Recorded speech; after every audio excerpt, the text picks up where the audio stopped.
quando fui operado ao coração, na noite anterior, quase que fui expulso da cantina, na hora de jantar, porque eu estava super bem disposto. Eu só dizia às pessoas: pá, isto vai ser uma experiência espetacular.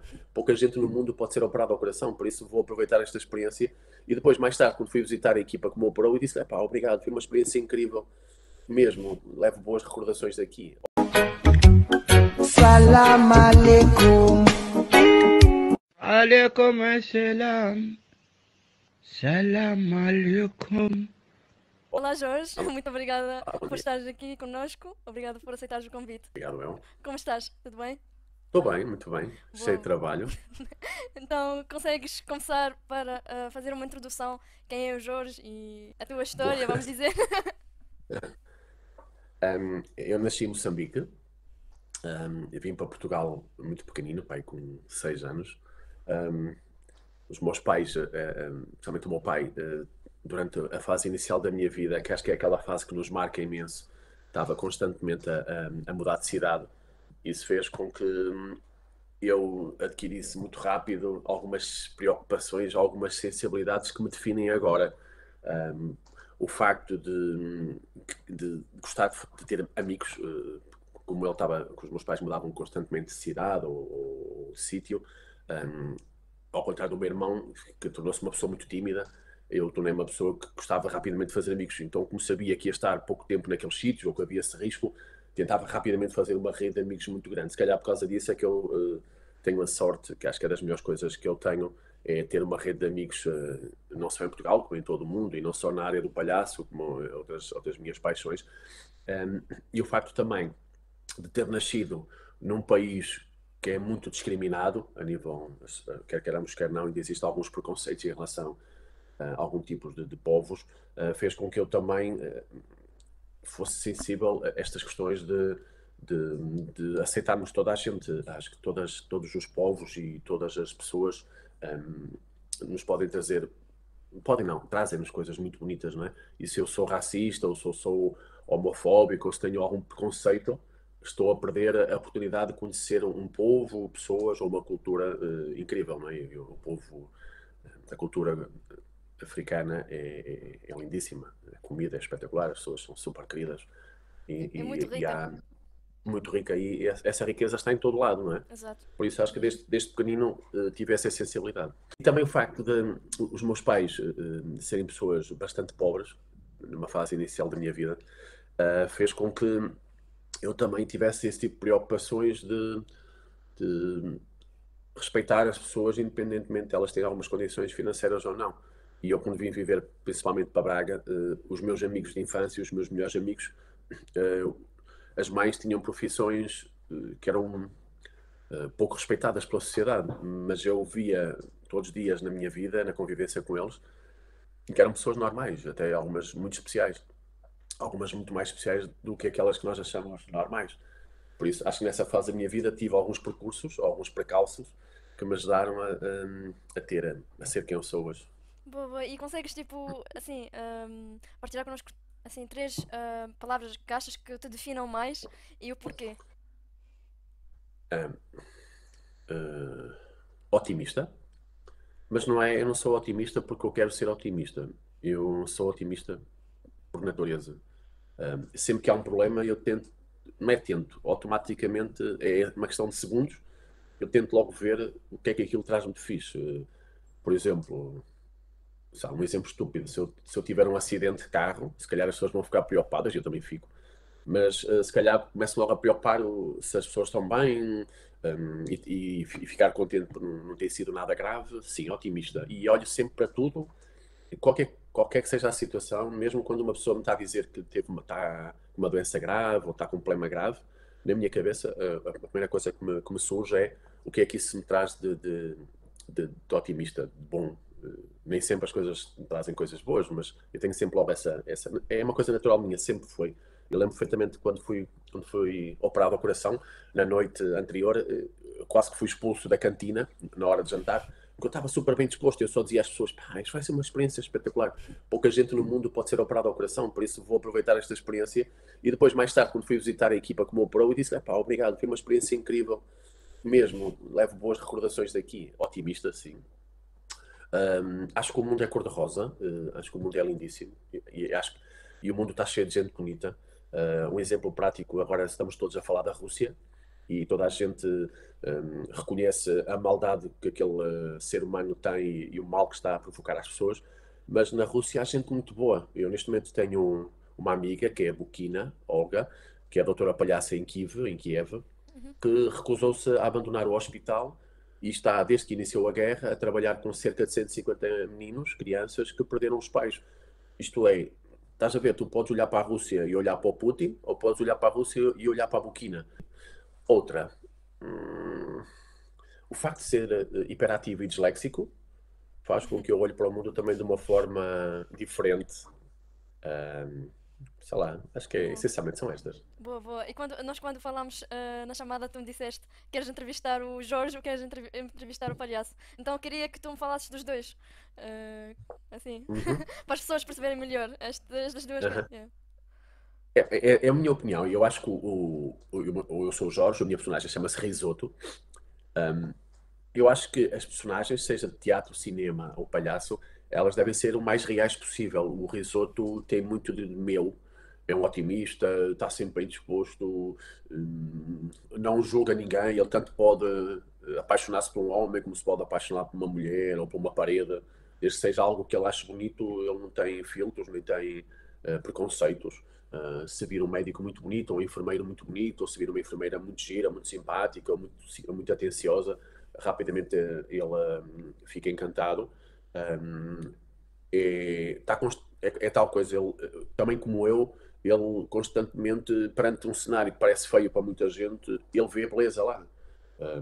Isto é, se olhares para uma pessoa que está numa cama e que foi operado e está todo entubado e está com ligaduras, está super esquisito, ele começa a falar com essa pessoa e tenta ver o que é que ele tem de bonito. E, pronto, é um bocadinho. Eu acho que as nossas personagens, quando estamos a interpretar, elas devem ter sempre um bocadinho nosso.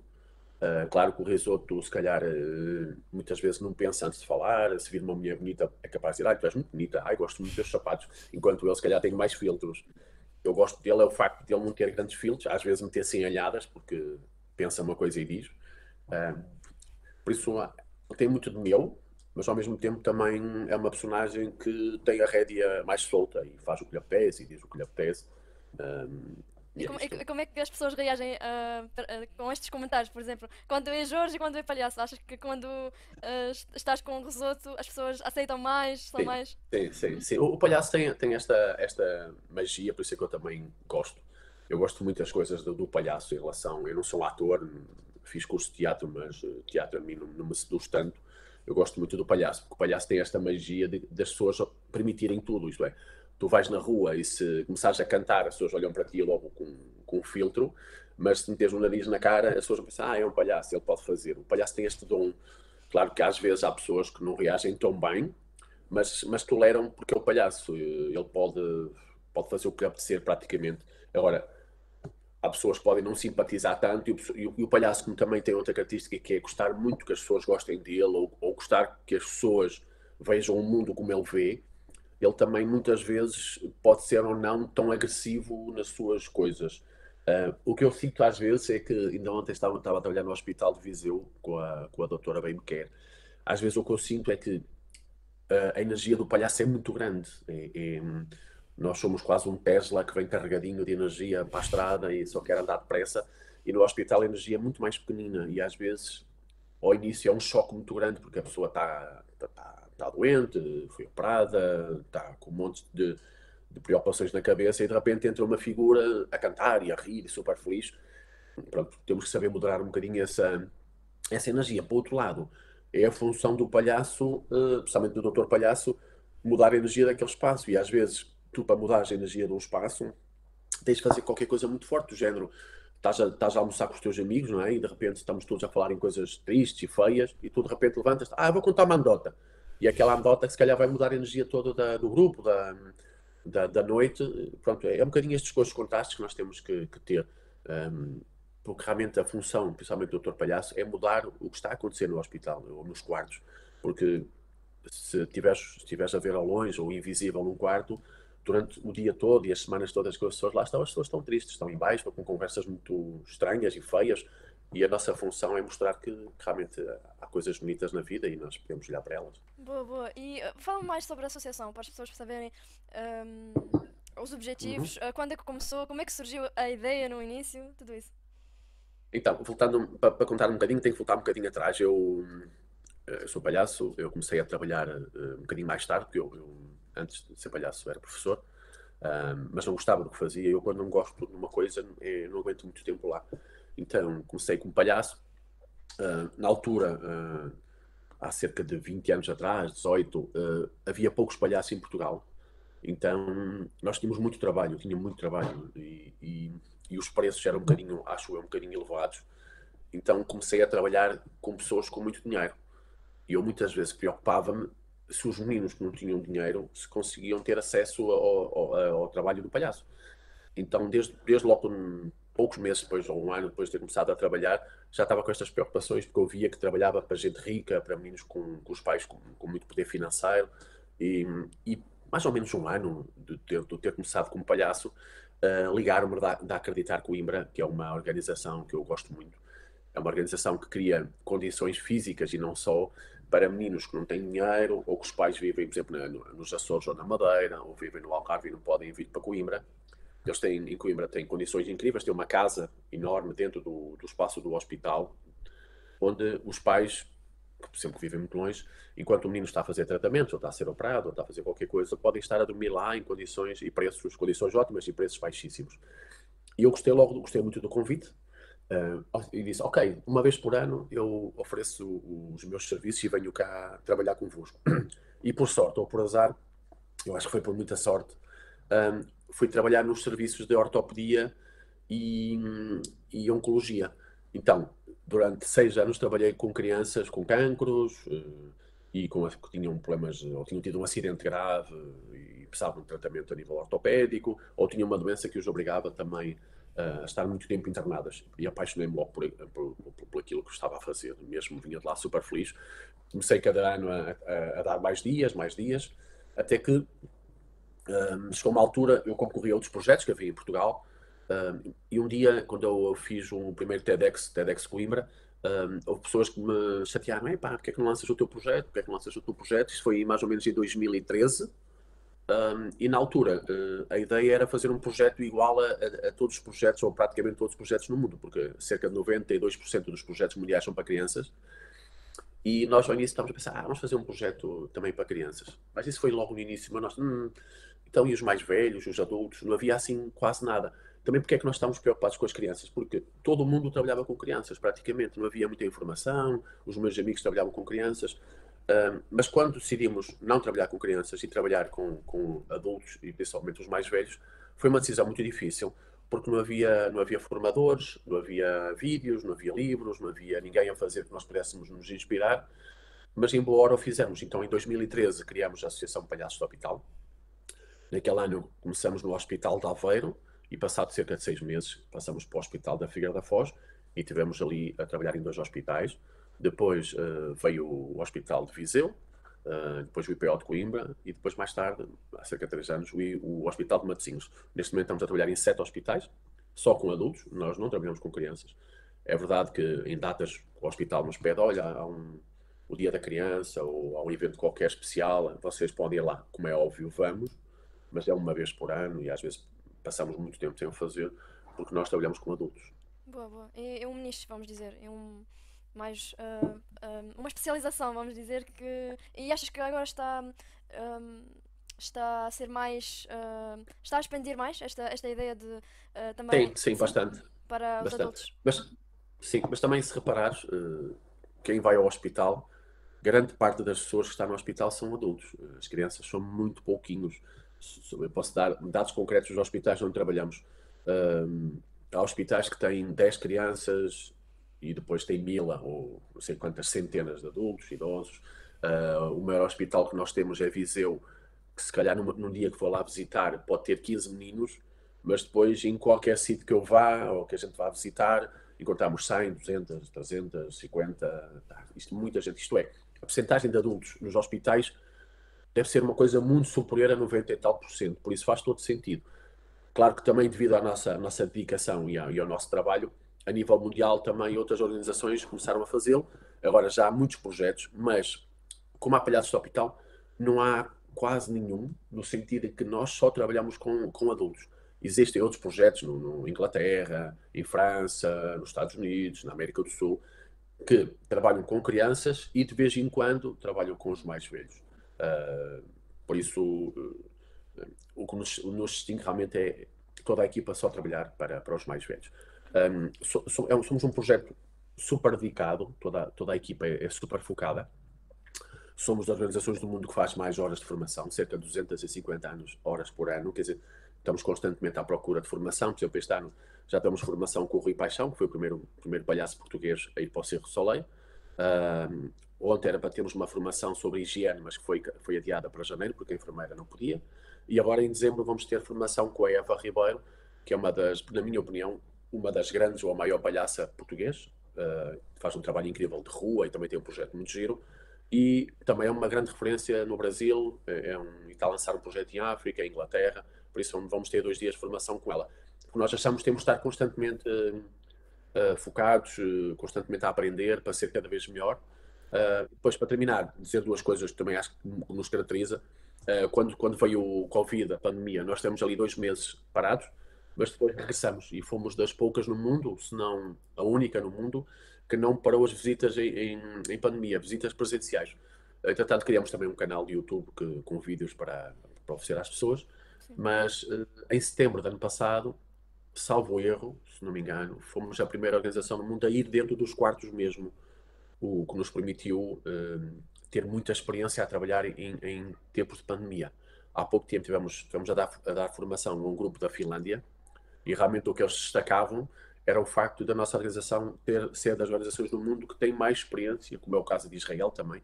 O projeto do Dream Doctors também não parou em pandemia. E também o facto de estarmos com bastante experiência e bastante formação em trabalhar em ambientes tão complicados como é o hospital em pandemia. E como é que, visto que a associação, como li no LinkedIn, é sem fins lucrativos, como é que conseguem sustentar? Certeza precisam de material para trabalhar, como é que fazem isso? Nós temos várias áreas na associação, principalmente a Isabel, que é a nossa presidente, que é responsável por essa parte. A equipa profissional, toda a nossa equipa profissional, a única área onde nós não temos ainda profissionalizado é a parte da advogada. Nós temos uma advogada que nos apoia pro bono, o resto, toda a estrutura é profissional, desde os salários dos artistas. Todos os artistas são profissionais, todos os artistas, é uma coisa que muita gente não sabe. Toda a equipa artística é formada por pessoas com formação artística, do teatro, no meu caso, palhaço, e são profissionais. Isto exige muito dinheiro anual para manter a estrutura. Para tu veres, nós fazemos 5 visitas por semana, é preciso andar constantemente de um lado para o outro, custos de locações, e grande parte do apoio vem ou através de fundos europeus, ou empresas que nos queiram apoiar, e pessoas, através do MBWay, o 938780202, as pessoas podem fazer um donativo.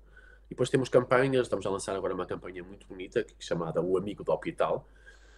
São pessoas que gostam muito do nosso trabalho. Nós temos pessoas que nos adoram, que seguem, fazem comentários a toda a hora, partilham fotografias. Então estamos a convidar essas pessoas para criar um grupo, é quase como se fosse um grupo de fãs, e as pessoas vão fazer um donativo anual ou mensal, e com essa verba também vai ajudar ao crescimento da associação. Mas, resumindo, desde pessoas particulares, empresas ou projetos, é assim que nos financiamos. Boa, boa. E tu me falaste também, quando falámos no início, por chamada, tu me disseste que estão a expandir, se não me engano, estão a tentar tocar mais países. Como é que podes-me falar mais sobre estes projetos no futuro que estão a planear e como é que vão comunicar com os outros, vamos dizer, as outras pessoas com línguas diferentes?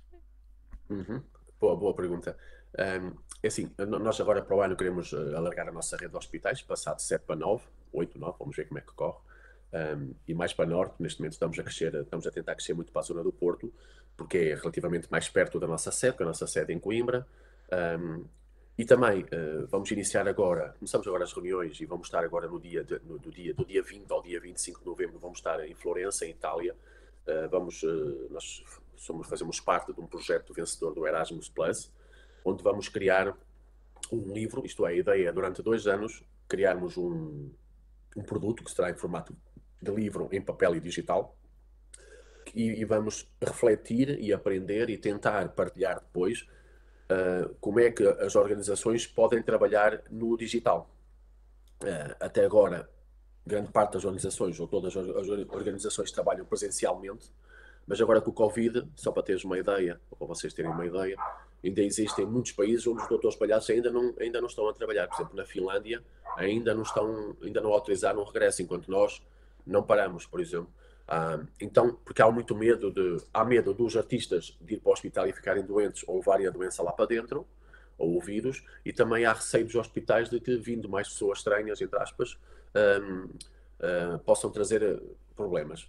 Então, nesse sentido, a ideia é criar um livro, como eu já disse, onde as organizações de todo o mundo que queiram avançar para o digital o possam fazer. Isso está focado para 2 tipos de projetos. Primeiro, projetos de zonas muito grandes, por exemplo, a Rússia, porque inicialmente a ideia inicial veio de doutores palhaços russos.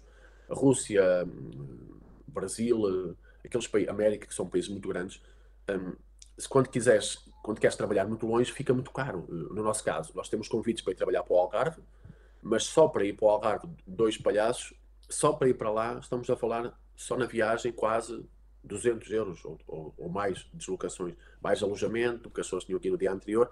Isto é, para além de ficar muito caro, para o artista também é muito cansativo, porque são muitas horas de viagem. Aqui, se formos de carro, se calhar 5 horas de carro, é muito cansativo. E Portugal é um país pequenino. Agora, imagina a Rússia, ou imagina a França, ou o Brasil, onde tens milhares de quilómetros entre cada cidade.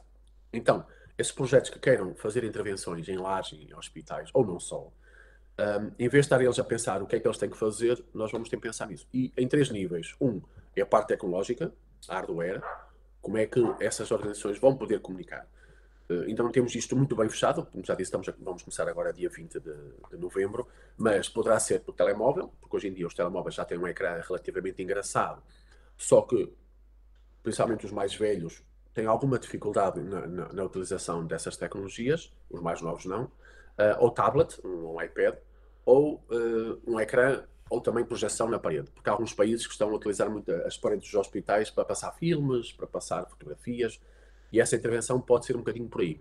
Nós pessoalmente, a Palhaços Hospital vai levar uma ideia, que é um equipamento novo da Samsung, que tem mais ou menos este formato, é assim um cilindro.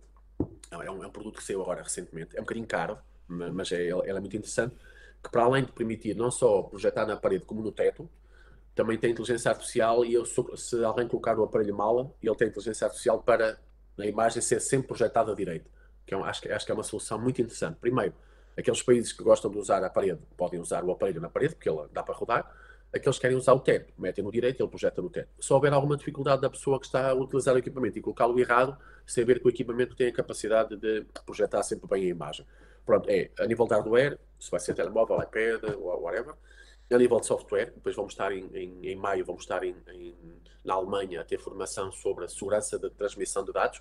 Isto é, porque se estivermos a filmar no hospital e está uma criança com pouca roupa, ou está um velhinho de fralda, essas imagens temos de ter a segurança de que não vem para a rua, que a única pessoa que vê é o doutor Palhaço, que está a trabalhar com essa pessoa, ou a dupla, e o outro lado, o velhinho, sabe que só ele é que está a ver o doutor Palhaço. Isso tem que haver esta segurança da transmissão de imagens e de conteúdos. E depois tem a parte que a mim me seduz mais, que eu gosto mais, que é o que é que nós, doutores palhaços, como eu estou agora a falar contigo, não é? Eu estou a olhar para ti, eu, como artista, como é que eu trabalho com uma pessoa que está no lar ou na cama, deitado, através de um ecrã, através de uma projeção de imagem. Isso é a mim que me seduz. O que é que nós temos de ter aqui como artistas, como é que falamos, o que é que as pessoas vão ver atrás. Claro que no cenário não vai ser o meu, se calhar vai ser um cenário, sei lá, um espaço de fantasia. Que instrumentos é que eu tenho que ter à minha volta? Por exemplo, é verdade que tu estás a olhar para mim e só estás a ver esta parte, mas eu, se tiver aqui ao meu lado o telemóvel, consigo ir buscá-lo. Se eu tiver aqui uma caneta, posso ir buscar. Se tiver o instrumento musical, vou buscá-lo. Isto é, o que é que eu tenho que ter aqui à volta, fácil, sem sair do ecrã, de forma que eu possa interagir com as pessoas. Isto vai ser um projeto muito giro. Estamos super curiosos para começar. Respondendo à tua pergunta em relação às línguas. Exato. Essa é uma pergunta muito interessante. Hoje em dia já existem estruturas muito engraçadas que permitem a tradução online. Também podemos ir para países e ter tradutor, mas acho que todos os problemas têm solução, e e existem hoje em dia muitas soluções para os problemas. Agora, também queremos muito e estamos muito a partilhar aquilo que nós fazemos com os outros países, principalmente como é que trabalhamos com áreas muito específicas. Tu há bocado disseste uma coisa muito interessante e é, nós cada vez mais queremos tornar bons em áreas específicas. Uma delas é trabalhar com a demência, como é que tu falas e levas o teu trabalho a pessoas com demência, e cuidados terminais e paliativos, não sei se sabes o que é, são pessoas que estão quase à porta da morte, ou pessoas que estão muito mal, e como é que nós trabalhamos com elas. Por isso, são estas as nossas áreas de foco futuro, e vamos ver. Boa, boa. Agora consegues-me falar mais, tipo, sobre um dia típico de um doutor palhaço? Desde acordar de manhã até à noite, como é que, como é que corre o teu dia? É assim, eu, além do Dr. Palhaço, tenho outras coisas para fazer. Posso falar do meu dia, mas ele Sim, abrange muitas mais coisas. Mas se calhar o que tu queres saber, vou tentar resumir como se estivesse a falar de toda a equipa. certo. Um, Pronto, a sede da associação é em Coimbra, mas temos uma doutora palhaça de Vila do Conde, Viana do Castelo. Vila do Conde, Viana do Castelo. Temos uma palhaça de Pombal e temos duas doutoras palhaças de Coimbra. Isto quer dizer que nós para estarmos no hospital às 10, por exemplo, o caso da Marta, que vive mais longe, muitas vezes tem que se levantar às 6 da manhã para estar no hospital às 10. No meu caso, por exemplo, eu trabalho no Hospital de Viseu e de Matosinhos, normalmente saio de casa por volta das 8 e meia, para estar nesses dois hospitais, apanhar a colega ou ela em escala, e normalmente às 10 estamos no hospital, às 10. E chegamos ao hospital com um carrinho que trazemos todo o material, uma coisa de viagem, daquelas pequeninas de avião. E o ukulele, usamos um instrumento musical, só que tem que ser um instrumento pequenino, fácil de transportar e que seja super impactante, que é o caso do ukulele. Depois, de chegar ao hospital, vamos para uma sala. Todos os hospitais disponibilizaram um espaço para nos vestirmos, que pode ser um espaço só nosso, que é o caso do Hospital da Figueira da Foz, que temos uma sala só para nós, eles são super simpáticos. E depois há hospitais que têm pouco recurso e onde nós nos estamos a vestir na sala dos voluntários, mas pronto, temos um espaço para nos vestir muito interessante, que tem casa de banho, tem armários para guardarmos as coisas. E depois temos ali cerca de 40 a 50, uma hora, onde a dupla se prepara para trabalhar. É mudar de roupa, vestir as roupas. As nossas roupas são roupas muito pensadas nos mais velhos, são roupas dos anos 70, 60, onde as mulheres vestiam de uma forma muito bonita, muito arranjada, que é para eles se identificarem com a personagem. Vestimos, no meu caso eu não coloco maquilhagem nenhuma, mas as doutoras palhaças, agora é com a máscara menos, mas pintam os olhos, a boca, põem aqui podem colocar um bocadinho de creme na cara, mas pouca coisa, quase nada, é mais os olhos. E depois temos um espaço de preparação para o trabalho, temos aquecimento focal, conexão da dupla, por isso, mais ou menos por volta das 11, aqueles dois, nós só trabalhamos em duplas, nunca trabalhamos sozinhos, são sempre duas personagens, por duas razões, uma artística e outra humana, isto é, imagina, se eu chegar a um quarto e tiver uma pessoa que não está com muita vontade de trabalhar connosco, se ela disser que não quer, nós vamos embora. Mas se ela estiver indecisa ou tiver pouco, a colaborar pouco, o que é que fazemos? Aqueles dois doutores palhaços começam a trabalhar um com o outro, mas sempre a tentar chamar a atenção da outra pessoa. Por isso é que é muito importante trabalharmos em dupla. E por outras questões técnicas. A questão humana tem a ver que sempre que há um problema, uma história mais triste, em vez daquela história triste vir só para uma pessoa, aquela história é dividida pelas duas personagens. Ainda há pouco tempo aconteceu uma situação muito pesada com uma dupla e as duas precisaram de ir um bocadinho para o quarto, falar, dar um abraço, apoiarem-se uma à outra, para as coisas voltarem a ficar equilibradas e depois vieram trabalhar.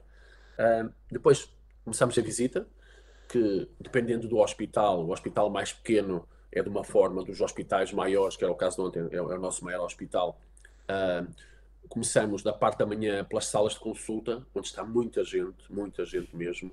Então pessoas podem estar, sei lá, 50, 30, 100 pessoas numa sala à espera de consulta. Então, logo, Santinha. Obrigada. E logo naquele momento falamos com muita gente e muita gente nos vê e vamos às consultas. Depois da parte da tarde, vamos aos serviços. E estou a falar no hospital grande. Nos hospitais mais pequenos, como são muito mais pequenos, podemos fazer de manhã as consultas e um serviço.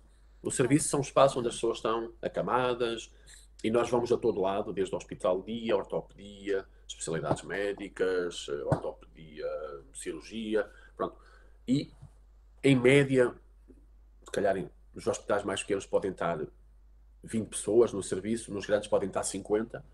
Então visitamos as pessoas aí individualmente, quarto a quarto. Há quartos onde as pessoas estão sozinhas, trabalhamos só com uma pessoa. Há quartos que estão duas pessoas, trabalhamos para duas pessoas. E há quartos que podem estar até 6 pessoas, e às vezes um bocadinho mais, e trabalhamos para essas 6 pessoas. E o que é que achas que é mais Então, fácil, mais assim, divertido? Ter menos ou mais pessoas? olha, essa é uma excelente pergunta. Ao início parece que é mais divertido trabalhar para muita gente, porque tens muita gente a olhar para ti. Mas nós tivemos um bocado que mudar isso ao longo do tempo, porque quando está uma pessoa a olhar para ti é igualmente rico e bonito do que se estiverem 200. Temos que pensar sempre assim, porque se calhar, se trabalhares para 100, o teu impacto é bonito, mas ao trabalhares para aquela pessoa, se calhar estás a salvar aquela pessoa. Então o impacto é diferente, é maior. Por isso, já há muito tempo que eu já não penso muito nisso. Eu penso sempre, é um, é quatro, é 100 é 100. A minha entrega, a minha dedicação tem que ser exatamente a mesma. Agora, com muita gente, as pessoas quando se riem, ouve-se muito mais barulho. As pessoas quando batem palmas, é incrível. No quarto, é mais íntimo, que as pessoas partilham muito da história, então acaba por ser a beleza, como eu já disse, é como está a dizer, o facto de eu ser assim, otimista e achar que tudo é bonito, é bonito e é incrível de formas diferentes nos dois lados. E depois paramos para almoçar e na parte da tarde retomamos normalmente a serviços só, porque já fizemos as consultas todas, a maior parte, penso eu, a maior parte das pessoas, as consultas é mais da parte da manhã, então à tarde. E também, como nós estamos muito focados nos mais velhos e nas pessoas mais velhas, mais frágeis, que necessitam mais de nós, trabalhamos muito nos serviços e damos foco àquelas pessoas que precisam mesmo de nós. Porque acho que a maior parte de nós não tem noção, quando estás internada, desde que acordas até dormires, que normalmente até dormes muito mal, tu estás sempre triste, ou estás sempre com notícias tristes, ou o ambiente é triste, ou há silêncio, ou ouves a pessoa do lado a queixar-se, ouves as pessoas do lado a chorar. Então, o nosso trabalho é obrigá-los a pensar que o mundo é bonito, que há coisas bonitas, que podemos estar bem dispostos e temos muitas vezes noção, muitas vezes mesmo, que mudamos a maneira de pensar das pessoas e muitas pessoas que até estão com pensamentos tristes e feios, de repente, como aconteceu há pouco tempo, um senhor, nós fomos a um hospital e na noite anterior tinha havido, penso eu, 2 ou 3 tentativas de suicídio de pessoas mais velhas. E estava um senhor muito engraçado, muito divertido, estava de pijama quando nós chegámos, de bigode, e fomos ao quarto dele e ele depois andou sempre atrás de nós, a manhã toda. E ele gostava muito de música e de cantar, então estava a ver-nos, ficava no corredor a ver-nos fazer as coisas nos outros quartos, e depois, como era um serviço muito complexo, para sair do serviço tinhas que ter autorização do enfermeiro, tinha que alguém abrir a porta. Então ele veio connosco até à porta e nós estávamos com o receio que ele quisesse sair, mas não. E quando estava a vir embora, apareceu a mulher, a esposa estava a chegar, e ele disse uma coisa maravilhosa que foi: querida, amanhã traz o ukulele que eu quero voltar a tocar. Isto é, uma pessoa que na noite anterior tinha pensado em se suicidar e já não queria mais estar neste mundo, depois do que nós fizemos, ele voltou a lembrar-se da música, de que gostava de tocar. Então estava a dizer à mulher, amanhã traz o ukulele, quer dizer que ele já estava num futuro, pelo menos curto, a imaginar novamente que a vida é bonita e que queria tocar e que a música o podia ajudar. Isso é impactante. Normalmente terminamos por volta das 3, 3h30, depende um bocadinho do ritmo, porque cada quarto pode nos consumir determinado tempo. Nós temos mais ou menos desenhado entre 10, 15 minutos por quarto, ou por pessoa, mais ou menos, por espaço, mas há pessoas e há salas que nos consomem muito tempo, há pessoas que querem muito estar connosco, queremos estar mais tempo, mas se um serviço, nós começamos sempre no serviço na parte mais longe possível da porta. Para quê?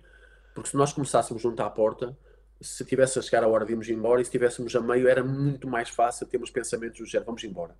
Como começamos a trabalhar sempre na sala mais longe da porta, a gente sabe, por natureza, pelo espaço, que nunca devemos ir embora sem visitar toda a gente. Então, há dias em que são 3 horas, que é a hora de irmos embora, e vamos a meio do serviço, ficamos até às 3h30, 3h40.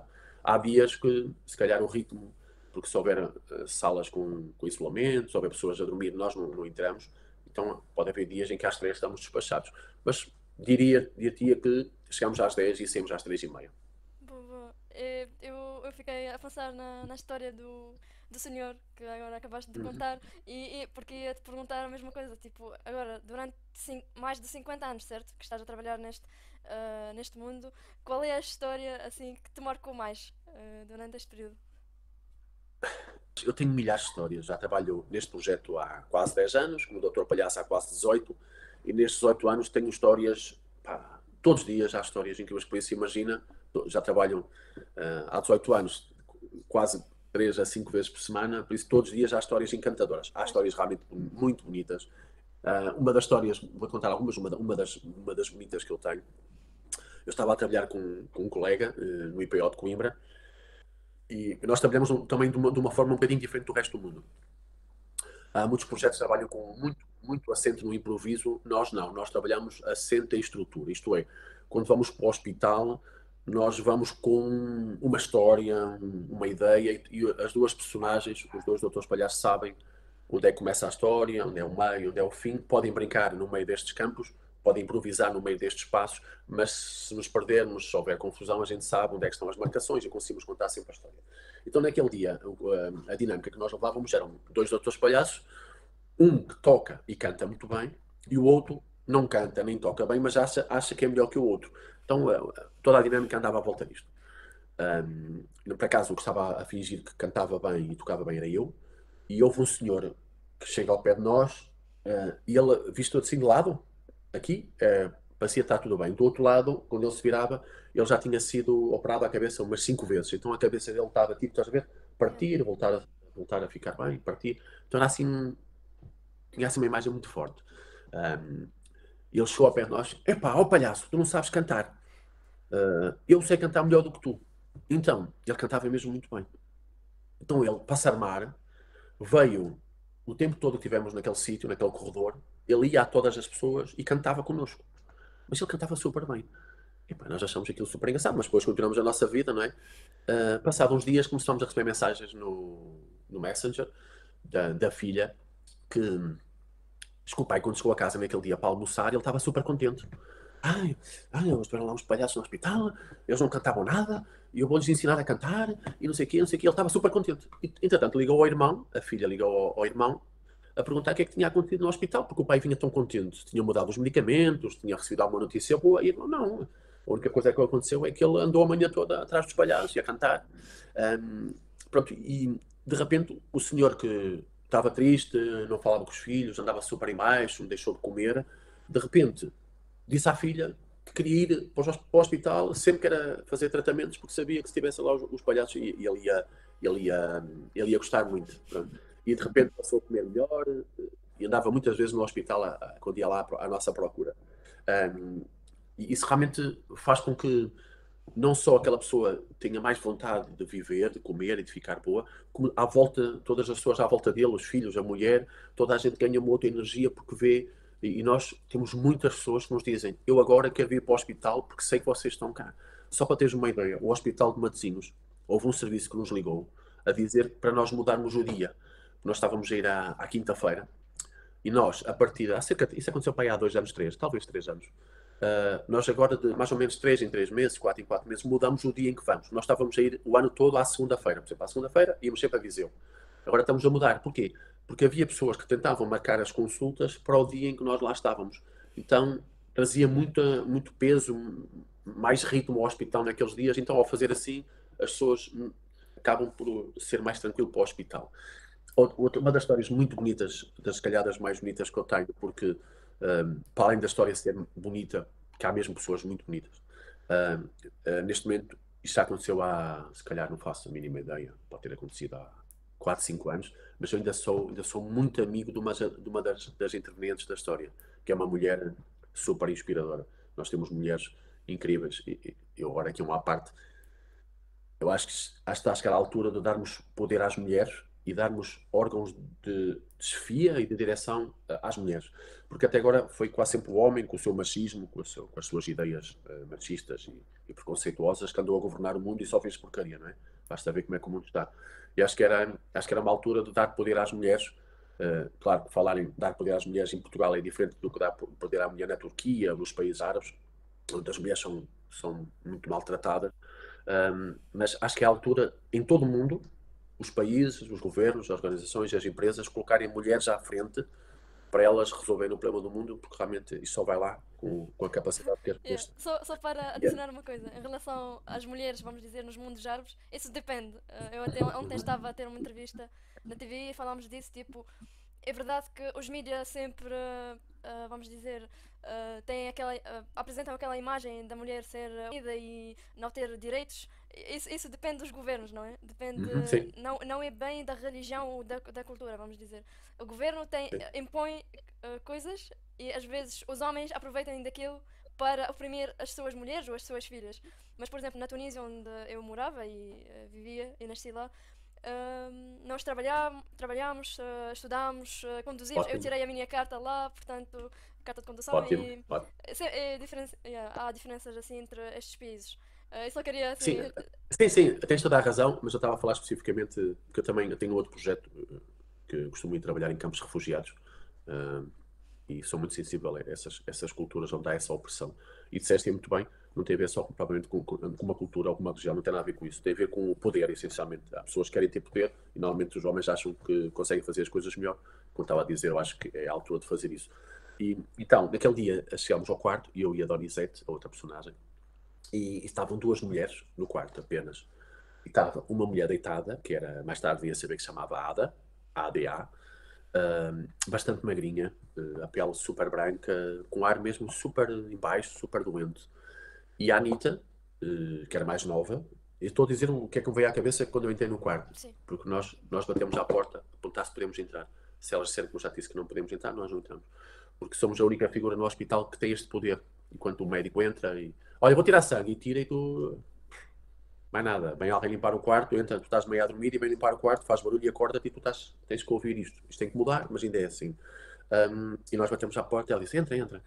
Então, a Anitta estava a passar creme no corpo da Ada de uma forma tão bonita, porque ela tinha uma doença de pele, ela tinha vários problemas de saúde. Um deles era na pele, onde a pele estava sempre a arder, muito quente e sempre seca. Então ela estava a passar creme, mas de uma forma tão bonita que eu pensei: ou é irmã, ou é namorada, ou é uma super mega amiga, porque ninguém faz aquilo de uma forma tão bonita, tão amorosa como ela estava a fazer. Eu fiquei encantado. Foi que lindo. Gostava de ter alguém um dia que me fizesse. Então ela precisava de colocar creme quase a toda a hora. Ela fazia aquilo com todo o carinho. E quando entramos, ela recebeu-nos com um sorriso muito bonito, porque ela tem um sorriso muito bonito. E a Ada estava deitada e praticamente gostava-lhe a mexer a cabeça, olhar, estava lá no mundo dela. E naquele dia trazíamos uma dinâmica que era assente no machismo, onde a minha personagem era machista e a outra personagem não era machista. Então eu dizia que o papel das mulheres era passar a ferro, por exemplo. E deviam ser elas a passar a ferro, isso não é coisa de homens, o homem é para ir para o café. Então estávamos a gozar com isso para as pessoas refletirem. Porque quando a comédia tem esta capacidade de te obrigar a refletir, e às vezes para exagerar, é dizer mesmo exagerar. Então a nossa dinâmica era um bocado assim. Não, não, nós dizíamos, estávamos casados, não, a tua função é passar a ferro, tens que me fazer o almoço, eu vou para o sofá e tu vais-me lá levar a comida. Então estava a gozar com aquilo, de uma forma bastante forte, e a Ada começa a falar. Então, de repente, imagina que é uma mulher deitada, muito magrinha, super doente, e de repente ela começa a pensar nas convicções dela de que os homens não podem ser machistas e tem que haver igualdade. Então, de repente, começas a ver uma mulher super inteligente, super perspicaz, com humor incrível. Cada piada que ela mandava, eu, uau, esta gaja é mesmo boa, desculpa a expressão. E de repente começamos os quatro ali a conversar, e ela manda, eu ia cada vez brincando mais com isso, dizia, os homens é que trabalham, as mulheres estão em casa não fazem nada. E ela, não é nada disso, não pode ser assim. Os quatro a brincar. E quando viemos embora, estava aí 20 minutos, meia hora. Quando viemos embora, os quatro, não sei explicar, porque eu não sou religioso, eu sou ateu, não acredito em coisas específicas. Eu acho que a vida é a vida e acabando a vida, acabou a vida. Não vale a pena. Para mim, essas coisas não fazem sentido. Mas também há coisas que eu não sei explicar. E uma delas foi, no final, ao vir embora, os quatro olhamos uns para os outros, quase que a chorar de alegria. Foi mesmo bonito. Chegamos cá fora, eu e a Susana, que é a pessoa que estava a trabalhar comigo, a doutora Donizete, saímos do quarto e viemos cá fora um bocadinho, tipo, olhar um para o outro, assim, uau. Sentimos que tínhamos estado a viver uma coisa incrível. Estávamos, assim, super, super contentes, com bué de emoções na cabeça. E eu, como já trabalho com ela há muito tempo, eu olhei para ela, não precisei de falar, percebes? Tipo, olhei para ela e disse, porra, que coisa linda, que momento lindo. Fomos trabalhar e fomos à nossa vida. Isso foi em maio, de há 4 ou 5 anos, mais ou menos em maio. Mais ou menos em setembro, outubro, vê lá, passado mais ou menos 6 meses para aí, eu estava no meu Facebook e começo a receber mensagens assim, rápido, muitas mensagens a correr, eu fui ver o que é que era. Então, não sei se já te aconteceu, estás a falar com alguém no Messenger, mas teres a certeza que a outra pessoa estava a chorar. Muito. Era tão forte o que ela estava a escrever que eu estava convencido Que elas estão a que ela chorar. estava a chorar. Então ela começou assim: Jorge, eu sou a Anitta, sou a amiga da Ada, para te dizer que a Ada morreu passado 2, 3 meses da visita, quer dizer, morreu logo praticamente a seguir a nossa visita.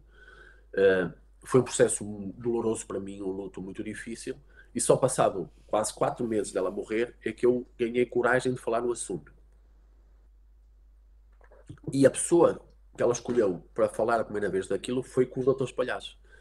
Porquê? Porque as pessoas todas que iam ao quarto, imagina, ela estava mal e chegava a mãe, ai, vais morrer, mesma energia. Chegavam os amigos, tu vais ficar bem, mas, mesma energia. E de repente, ela teve um momento em que a Ada voltou a ser a pessoa que ela conhecia, porque ela era muito brincalhona, tinha piadas muito giras, era super perspicaz, super inteligente, super assertiva, e foi um momento de alegria, onde os quatro estávamos a ser estúpidos, porque havia um palhaço que queria ser machista e as outras três juntaram-se, as três mulheres juntaram-se, e era esse o objetivo da dinâmica, é dar poder às mulheres, e as mulheres refletirem, porque há muitas idosas, pessoas mais velhas, que são muito abusadas pelos maridos e ainda por cima eles fazem ela acreditar que o muito que ela faz é pouco, ou não é valorizado o suficiente. Então foi um momento super bonito, que ela tinha falecido, e a agradecer aquele momento, pronto, ainda hoje sempre que falo nisso, neste momento a Anitta é uma das nossas grandes amigas, é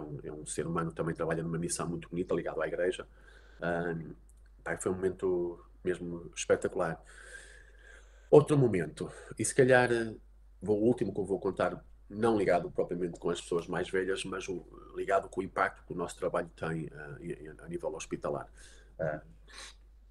Foi a minha última visita como Dr. Palhaço com crianças, que me marcou muito. Eu trabalhei, como já disse, trabalhei 6 anos com crianças e depois é que vim para este projeto, que estou aqui há 10. E no último dia, que eu tinha decidido por várias razões que ia enverdar para um projeto com adultos e idosos, não podia estar a trabalhar com crianças porque a minha comunicação ia se perder um bocado, não é? Porque quando as pessoas pensam em Dr. Palhaço, as pessoas só pensam em crianças e tem sido uma luta muito grande para nós, mesmo muito grande, para as pessoas entenderem que existem outras pessoas a trabalhar que não com crianças. Então, o Hospital Pediátrico de Coimbra, que é o maior hospital para crianças em Portugal, é gigante, é o maior hospital em Portugal. Vamos fazer uma festa. Então, toda a gente que me tinha conhecido naqueles 6 anos, médicos, enfermeiros, psicólogos, educadoras, professores, naquele dia quiseram vir comigo. Toda a gente meteu uma coisa na cara, vestiu-se de palhaço. Então, e quando me estava a vestir, estávamos todos em festa, éramos, sei lá, 8 pessoas comigo, eu mais 8, eu mais 7, já não me lembro ao certo, ou mais talvez. Nós estávamos a vestir e eu começo a ouvir uma menina a chorar. Senti que era uma menina e era um chorar super duro. Era um chorar que parece que te cortava. É aquele chorar que tu tens de fazer qualquer coisa, percebes? Eu estava nesta coisa. E eu estava-me a vestir, mas ainda estava o Jorge e o risoto, naquela altura era o Caqui, ainda estava a começar a entrar, então estava ali um bocado esquisito. E ainda não era eu, mas também ainda não era a personagem, porque eu queria tanto ir rápido ter com ela, para ver o que é que se passava, que eu não fiz aquela passagem, como eu já disse, este processo pode demorar 1 hora. Entre sair do Jorge e entrar no risoto, pode demorar 1 hora, 40 minutos. E eu fiz aquilo muito rápido, porque eu queria muito ir com ela. Então vesti-me, o meu vesti muito mais rápido, as outras pessoas ficaram para trás, e eu chego a um quarto e o que é que eu vejo? Vejo um enfermeiro e uma enfermeira e uma menina, esquelética. Ela pesava 11 quilos e tinha pai 12 anos. Só para teres uma ideia, uma criança com 12 anos, se calhar pesa, sei lá, 30, 40, 50, depende da criança, não é? Mas ela pesava 11 quilos, estava esquelética, assim, super, só se via quase os ossos. Então ela estava a tirar sangue, ela tinha que tirar 2 vezes sangue por dia. E não sei se sabes, se tirares sangue todos os dias, o sítio onde picas começa a ficar muito duro. Fica mesmo muito duro. Ganha tipo um calo, ok?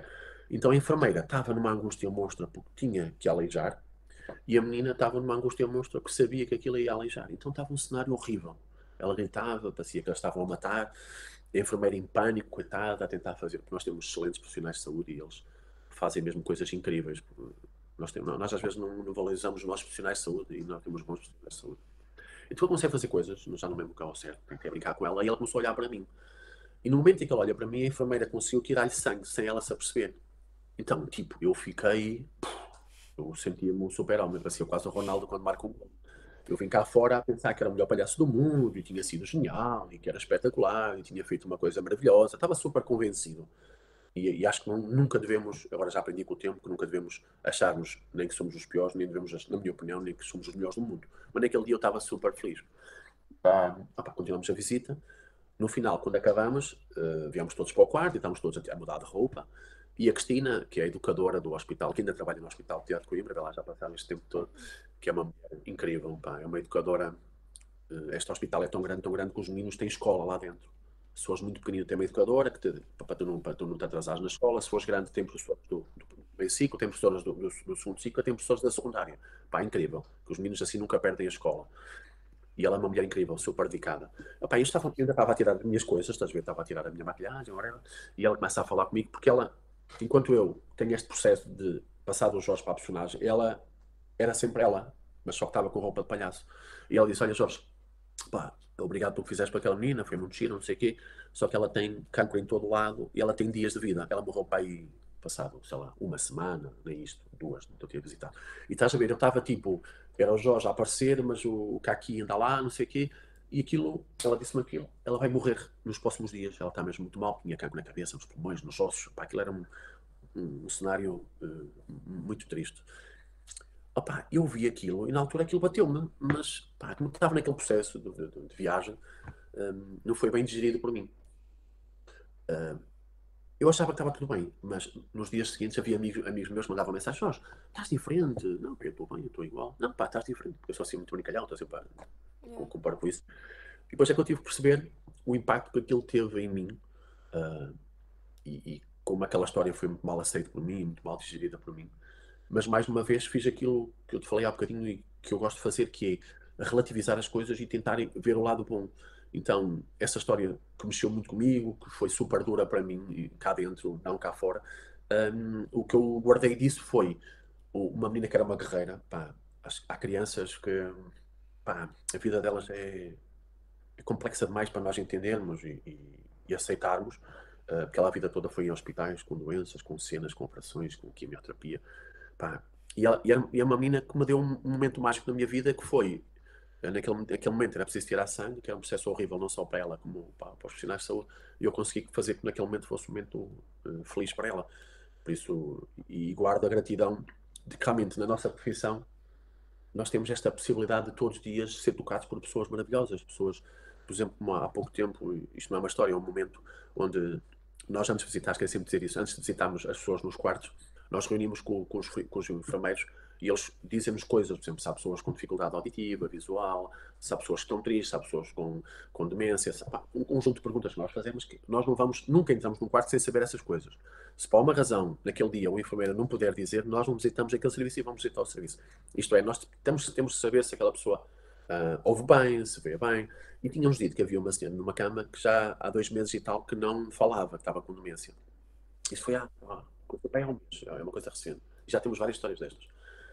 Uma senhora que estava amarrada à cama, de fralda, muito mal mesmo. E começámos a cantar música tradicional portuguesa, que nós cantamos músicas tradicionais portuguesas nos tempos dos nossos mais velhos, não músicas tão recentes. Sim. E de repente começa a cantar a letra. E eu, tipo, depois me olhar para a minha colega, era a doutora Bem Bequer, naquele dia, e eu, ela está a cantar. E foi incrível, porque quando nós entramos e fizemos a nossa cena, ela estava assim, com aquele olhar vazio, calada, assim, muito metida para dentro, quase como se fosse para adormecer. E estava com uma demência em fase final, muito complicado. E de repente ela cantou a letra toda, tudo. Eu, uau, como é que é possível? De repente, por minutos que fosse, aquela senhora voltou a encontrar uma forma de comunicar connosco que estávamos ali. Foi incrível. Já aconteceu isto muitas vezes. A música, associada ao humor, tem um poder incrível. Porque a música tem um poder mágico, na minha opinião. Só que a música tanto pode ser triste como alegre, pode levar para mundos bons, como pode levar para mundos muito tristes. E até alguns deprimentes que até levam as pessoas a cometer ou ter momentos um bocado mais pesados. A vantagem de colar o humor à música é que normalmente o humor vai sempre trazer para momentos alegres e felizes. Então pega na música e fala transformar ainda muito mais num poder mágico que ela tem, sempre para o lado positivo. Pá, e nós temos tido muitas histórias de pessoas que já estão em fase final de vida, que já estão numa fase de demência muito avançada, e de repente elas começam a falar connosco. E essa senhora no final, e já aconteceu outras histórias também, essa senhora no final disse assim: cantem outra. Repetiu aquilo para 6 vezes. Cantem outra, cantem outra, cantem outra. Pá, foi incrível. uma história bonita para terminarmos, Incrível, é acho eu. mesmo incrível. Eu estava curiosa para te perguntar, as pessoas concentram mais nas diferenças entre crianças e adultos, ou crianças ou as pessoas mais velhas, assim com idade, mas quais são as semelhanças que tu encontras nestas duas faixas etárias, visto que trabalhas com as duas? Boa pergunta. Vou-te contar primeiro as diferenças para depois ir para Ok. as semelhanças. As crianças, por natureza, gostam de brincar e entram na fantasia muito rápido. Eu, quando trabalhava com crianças, eu sentia-me não só um palhaço como um maestro. Isto é, ele estava na loucura e às vezes crianças, eu trabalhava com crianças muito mal, não é? Área oncológica, pessoas, meninos com 6 7 anos, com doenças graves, que o risco de morrer era gigante, sem cabelo, pá, sem palato, sem sabor. Eram meninos que tinham uma história de vida muito pesada.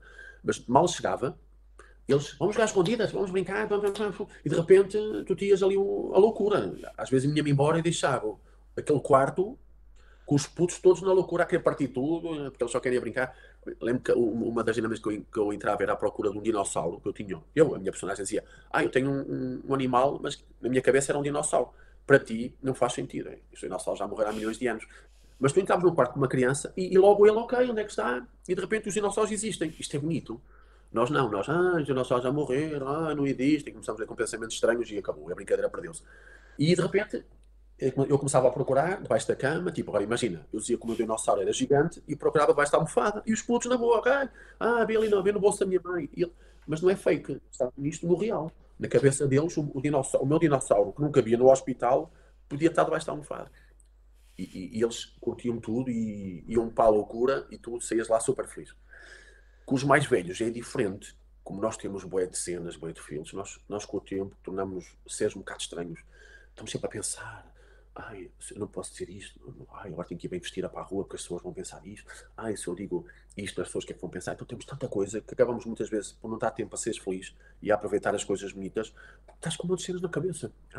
Eu hoje vou para a rua de fato treino. Mas depois as pessoas vão dizer que eu pareço uma pobre e que estou feia e de repente já não vais. E podias ir para a rua de fato treino super feliz e não vais porque estás a pensar. E a maior parte das coisas é na tua cabeça. E os mais velhos têm esta questão que tu tens que refletir. As brincadeiras têm de ser muito mais elaboradas. É verdade que às vezes vamos para mundos um bocadinho de fantasia, mas tens de trabalhar muito tu aqui para eles chegarem lá. Então, e um outro facto que eu também queria partilhar contigo, que revela um bocadinho esta diferença, que é, quando uma pessoa fica com demência, muitas vezes as pessoas dizem, os velhinhos voltaram a ser crianças, não é? Chamamos de infantilização do idoso. Eu sou completamente contra, porque aquela pessoa, mesmo que tenha de fralda e já esteja a dizer coisas que para nós são estranhas, é uma pessoa que teve uma vida, tem um histórico, temos que o respeitar. Por isso, nesse sentido, as semelhanças entre eles é que tu, quando consegues criar uma boa história, uma boa dinâmica, uma boa interação com as pessoas, tu consegues trazer uma criança e um adulto e um idoso com demência para momentos felizes. É se calhar a grande semelhança. Consegues, mas tens de fazer sempre coisas diferentes. Como eu já te disse, eu para uma criança entrava no quarto, olha, vira o meu dinossauro. Como é que é? Olha, é grande, é maior que o hospital, é verde e tem 8 olhos e voa e tem umas unhas pintadas, uma de cada cor. E o puto, pronto, de repente, mãe, vê-se um dinossauro com as unhas pintadas. E ele está todo feliz. Com os mais velhos, não podemos dizer isto, não é? Se eu chego ao hospital, olha, viu o meu dinossauro. E ele, pronto, o gajo está maluco. Mas se começas a falar sobre o primeiro amor da vida dele, as músicas que cantava quando era mais novo, de repente consegues trazê-lo para momentos de felicidade. Por isso, eu acho que é super fácil sermos felizes. Nós é que complicamos imenso. E desde putos começamos cada vez mais a levar cenas na cabeça e a meter coisas na cabeça que nos fazem com que às vezes sentimos a necessidade de procurar a felicidade em coisas. Sei lá, ter uma casa muito grande, ter muito dinheiro, ter um muito carro, ter joias, ter sucesso, ter muitos fãs, ter muitos seguidores. Quando podes ser feliz com coisas simples, não é? Ir à praia, beber um fino, falar com os amigos, ver um filme. São coisas simples e acho que às vezes complicamos. Chegamos tipo assim ao fim da conversa, vamos dizer, e queria te perguntar Obrigado. mais uma pergunta. Se estão a recrutar mais pessoas, como é que funciona este processo? E é isso. Eu estava curioso também porque mencionaste, além de ti seres o doutor Palhaço, há outras doutoras. Os homens não são assim tão interessados nesta área? Ou porquê? Estou mesmo muito curiosa para saber. Olha, dar-te os parabéns porque tu tens feito perguntas que viste, realmente estudaste bem isto, parabéns. Estou a gostar muito da tua entrevista, perguntas super inteligentes e essa é mais uma delas.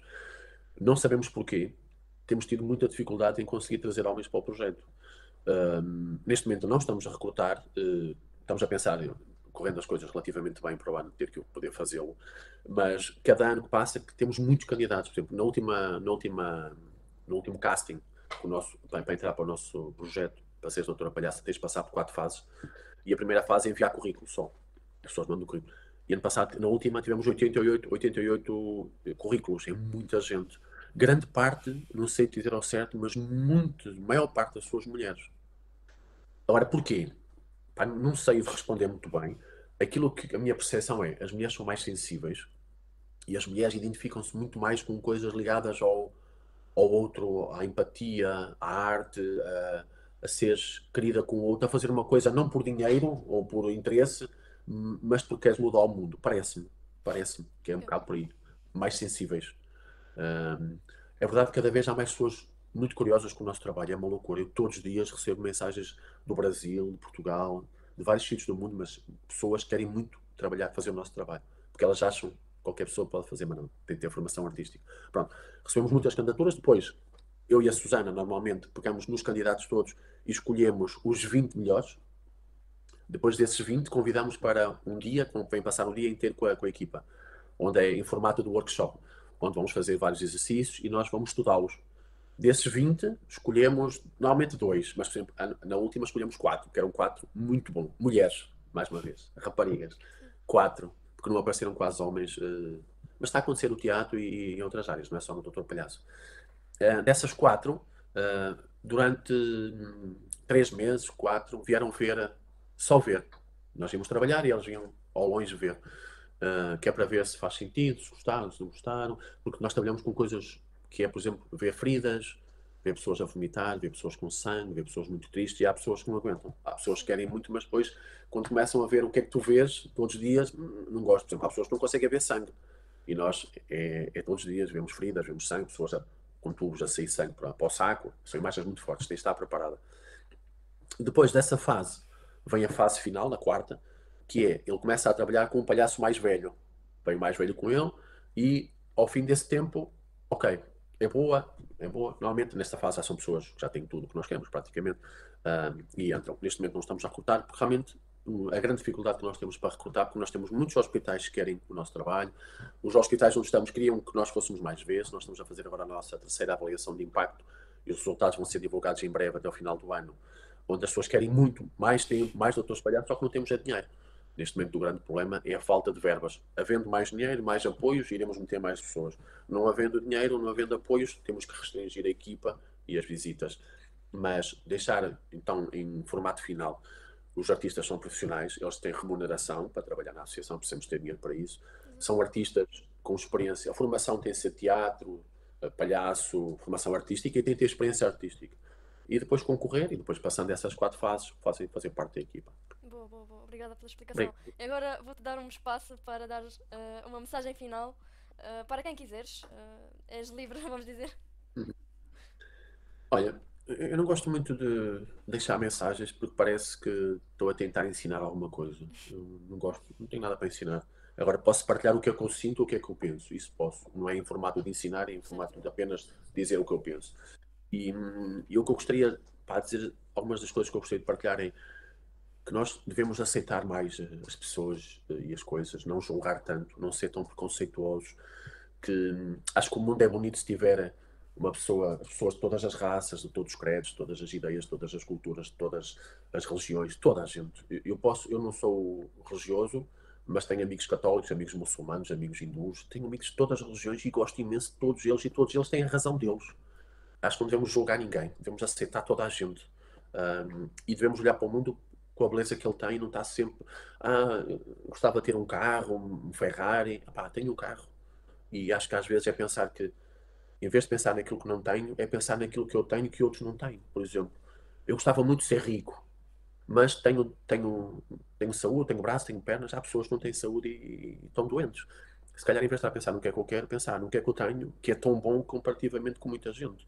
E depois também falar um bocadinho dos mais velhos, que nós devemos pedir, especialmente aos mais novos, como tu e a tua rede de amigos, comecem a olhar para os mais velhos de uma forma diferente, mais carinhosa, mais empática, mais atenta, que se calhar para salvar o mundo não é colocar uma foto nas redes sociais a dizer que estive a trabalhar na Índia, se calhar na nossa rua, na nossa casa, podemos mudar o mundo e salvar pessoas. Os mais velhinhos gostam muito dos mais novos, eles adoram os mais novos, são apaixonados pelos mais novos, eles ficam super felizes na presença dos mais novos. Se nós conseguíssemos convencer os mais novos a olhar para os mais velhos e a cuidar melhor dos mais velhos, os velhinhos iam ficar felizes e nós vamos ficar felizes porquê? Porque se a sociedade mudar a forma como olhamos para os mais velhos, quando tu fores mais velhinha, sabes que vais ser mais cuidada e mais amada. Isso, resumidamente, é estas três coisas: é aceitar toda a gente, a não sermos preconceituosos, não sermos racistas, não sermos homofóbicos, não sermos preconceituosos com ninguém. Aceitar toda a gente, todas as culturas, as religiões, toda a gente. A ver que o mundo é super bonito e em vez de estarmos a pensar naquilo que eu gostava muito de ter e ficarmos gratos com o muito que já temos. E terceiro, realmente olhar para os velhinhos com amor, carinho que eles merecem. Muito obrigada, Jorge. Obrigado, és uma querida, gostei muito de conhecer, és uma querida. Eu também. Dar-te os parabéns não deve ser nada fácil, a vida da Tunísia é para Portugal. Deve ter sido, foi necessário, certeza, muita coragem, muita força. Parabéns pelo teu trabalho, gostei muito da tua entrevista, estavas muito bem preparada Obrigada. e tens um coração muito bonito. Eu vi na tua cara que tu reagias com muitas emoções ao que se ia falando, por isso, parabéns por seres como és. Muito obrigada, muito obrigada. Fico muito contente mesmo de ter esta conversa porque acho que este assunto e falar dos idosos é um assunto para mim que me toca muito, vamos dizer, e acho que devemos cada vez mais falar disso porque eles têm lugar na sociedade, não devemos esquecer disso. E eles são importantes como qualquer um de nós. Please, Sarapakarai.